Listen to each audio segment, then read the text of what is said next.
మీరు అడిగిన క్వశ్చన్, భారతీయ పురస్కారాలను ఇతర దేశాలకి ఇవ్వచ్చని. ఇవ్వచ్చు, మన స్థాయి మన ప్రతిష్ట పెంచుకోవచ్చు. ఇచ్చినటువంటి వ్యక్తులకు ఇద్దరికి మంచి వాళ్ళకే ఇచ్చాం, అందులో ఏం తేడా లేదు. ఒకరేమో ఖాన్ అబ్దుల్ గఫార్ ఖాన్, ఈయనను సరిహద్దు గాంధీ అని. ఇతని పట్ల ముస్లింలు వ్యతిరేకత ప్రదర్శించారు, ఇతన్ని హత్య చేయడానికి కూడా ప్రయత్నించారు. ఎందుకంటే ఇతను భారతదేశ స్వాతంత్రం కోసం నిరంతరం పోరాటం చేశాడు. ఈ దేశం చీలిపోవడాన్ని ఆపడానికి ఎంతో ప్రయత్నం చేశాడు. మహాత్మా గాంధీ శిష్యుడు, ఎర్ర సైన్యం అనే ఒక దాన్ని సృష్టించి పోరాటంలో నిమగ్నమయ్యాడు.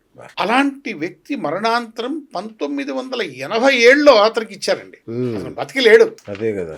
కానీ నేను ఈ దేశానికి మనవి చేసుకో, అరే మీరు చచ్చిపోయిన తర్వాత ఇస్తే ఏమవుతుందిరా నాకు అర్థం కాదు. మీ అవార్డులు పెద్ద పెద్దవి కావచ్చు, చనిపోయిన తర్వాత వాడికి ఇచ్చి ఉపయోగం ఏముంది? బ్రతుకున్న వాడిని గౌరవించి అతని అవార్డు వాడికి ఇవ్వండి. భారతరత్న అవార్డు కాకుండా ఖాన్ అబ్దుల్ గఫార్ ఖాన్ అవార్డును సృష్టించి భారతరత్నను తగిలించి వాళ్ళకి ఇవ్వండి. చనిపోయిన తర్వాత మీరు అవార్డు ఇస్తే ఎవరికి ఉపయోగం?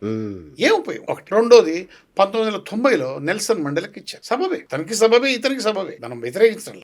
ఇతను కూడా జాతి వివక్షకు వ్యతిరేకంగా పోరాటం చేశాడు దక్షిణాఫ్రికాలో. మానవ హక్కుల కోసం, సమాజ శ్రేయస్సు కోసం, ప్రజాస్వామ్యం కోసం పోరాటం చేసి గెలుపొందినటువంటి వ్యక్తి నెల్సన్ మండేలా. ఆ వ్యక్తి కూడా 1990లో ఇచ్చారు.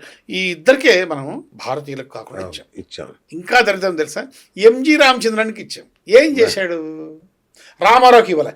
ఎందుకు ఇవ్వలే? ఇవన్నీ మాట్లాడుకుంటూ కూర్చుంటే రేపు ఎల్లుండో సరిపోదు. కరెక్ట్.